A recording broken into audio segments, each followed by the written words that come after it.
Vamos então continuar e agora nesta segunda parte o que nos vamos concentrar mais é nas implicações ou se quiserem nos principais problemas de perspectivas, de teorias que desrespeitam quer o individualismo zoológico, quer o tal que Hayek chamava o método compósito.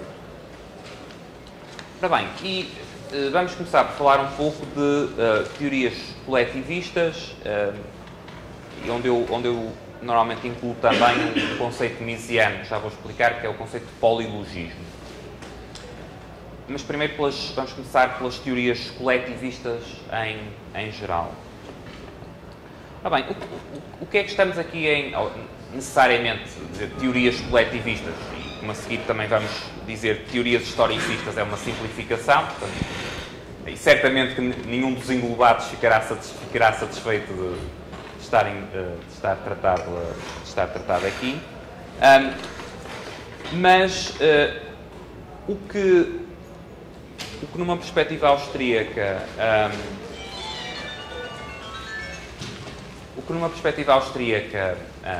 é criticado como teoria coletivista são teorias que tratam os agregados, na linha do que falei na primeira parte da sessão de hoje, tratam os agregados como se de facto eles fossem os agentes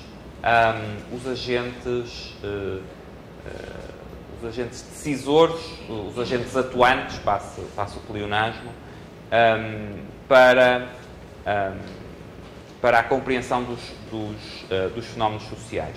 Eu dei na primeira parte vários exemplos até em termos estatísticos, de conceitos que normalmente não pensamos sobre o que é que está por trás deles, e até são conceitos relativamente recentes, o PIB, a inflação, etc. Mas isto, ou este tipo de erro, na perspectiva austríaca, não se coloca só em termos destes conceitos estatísticos, coloca-se também num vasto conjunto de explicações sociológicas que atribuem ou que explicam a ação individual como determinada por um determinado coletivo ou pela sociedade como um todo. Quando eu digo este indivíduo agiu assim porque a sociedade assim o determinou, ou porque o seu meio assim o determinou, ou uma explicação deste género, isso será também um aspecto, uma falácia coletivista. E porquê que isto é um erro na perspectiva austríaca?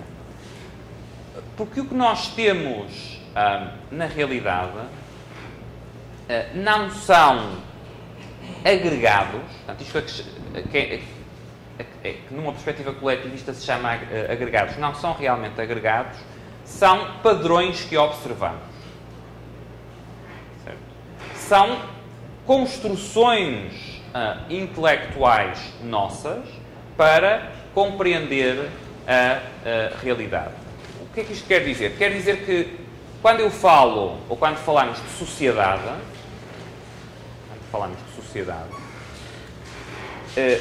não só não estamos a falar de uma entidade concreta, identificável, como, dependendo daquilo a que nos estivermos a referir, estamos a falar de coisas diferentes e até, se calhar, opostas. Okay? Portanto, o eu ter teorias que se baseiam na ação destes agregados é uma forma errónea de eu analisar a realidade. Okay? E o que é que temos? Estes padrões, a que depois, erroneamente, depois são tratados como entidades autónomas, de onde é que eles vêm? Em ciências sociais, estes padrões são construídos no próprio processo de operação das ciências sociais. Portanto, o que nós chamamos a comunidade, ou a sociedade, ou o país, que seja, isso não é algo que exista independentemente do que o analista, do que, se quiserem, o cientista social, do próprio processo de análise dele. E, portanto, o esquecer ou passar por cima do indivíduo passando por cima do indivíduo, passar a ter explicações baseadas nos tais agregados, é algo que perde o elemento fundamental que nós precisamos para compreender a realidade. Okay? Portanto, esses supostos agregados não são independentes do próprio processo de construção nas ciências sociais. Eles são um resultado desse processo. Portanto, não são um objeto independente de estudo, são também uma parte constitutiva do próprio estudo.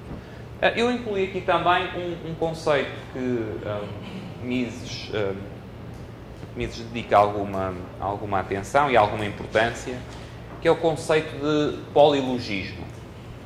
E inclui aqui no âmbito das teorias coletivistas. Porquê? Mises, como uma forma de erro coletivista, provavelmente em parte influenciado também pela sua própria experiência pessoal e histórica, nomeadamente Mises foi alguém que foi profundamente influenciado pela ascensão do nazismo, e foi fugir primeiro da Áustria, depois da própria Europa. Provavelmente bastante influenciado por este contexto. Ele dedicou bastante atenção aos argumentos coletivistas que assentavam em fórmulas do género isto é verdade para o grupo X, mas não para o grupo Y. Ou seja, esta teoria aplica-se ao povo alemão, mas não se aplica aos que não são alemães. Ou esta teoria aplica-se aos arianos, mas não se aplica aos judeus. Ou esta teoria aplica-se aos brancos, mas não se aplica aos negros. E ele viu que, ao longo como digo, provavelmente motivado pela sua experiência pessoal direta na Áustria e depois fora da Áustria, mas no contexto do nazismo. Mas ele viu que este tipo de argumentos, que ele viu que na prática trazia consequências absolutamente desastrosas, ele tentou perceber qual é que era a falácia intelectual de base que estava por trás desse tipo de argumentos. E ele primeiro viu que isso era mais comum ao longo da história do que parecia, ou seja, que frequentemente o coletivismo e teorias coletivistas assentam em formas de polilogismo. Por exemplo, eu dizer isto é verdade para o burguês, não é verdade para o proletário. Isto é verdade para homens, não é verdade para mulheres. Ou seja, a ideia de que, e já vão ver de onde é que vem a expressão polilogismo, a ideia de que as pessoas, que os seres humanos, por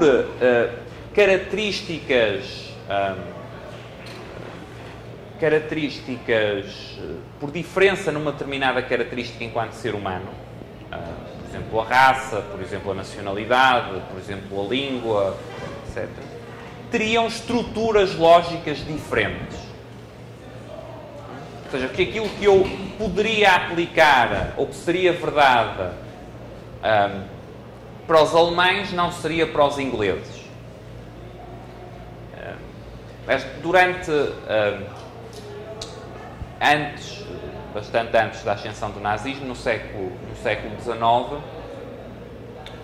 uma das principais, ou várias das principais correntes de opinião na Europa continental, o que diziam era que a economia clássica, o pensamento económico prevalecente no século XIX, que era mesmo, ou por padrões atuais, bastante orientado para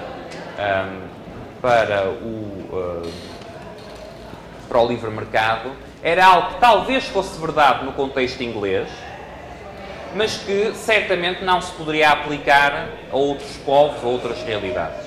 Aliás, é curioso que a forma depreciativa, e aqui dá para ver que há um elemento de polilogismo, a forma depreciativa de referência à economia clássica e ao liberalismo clássico na perspectiva da economia clássica no século XIX, a expressão usada muitas vezes era o manchesterismo. Porque o manchesterismo? Manchester. Manchester era o principal polo industrial e era dizer, no fundo, esta é a teoria daqueles senhores. Nem é dos ingleses, é dos Manchester, dos industriais de Manchester. Se nós queremos, no sentido que talvez seja uma teoria que serve para Manchester e para aquele contexto. Mas não será certamente uma teoria, não haverá aqui certamente nada de universalizável. Num outro contexto, na Alemanha, na França, na Austrália, no Brasil, eu terei certamente outra teoria que vai ser válida em função de eu ter um coletivo que é diferente. Portanto, o polilogismo misesiano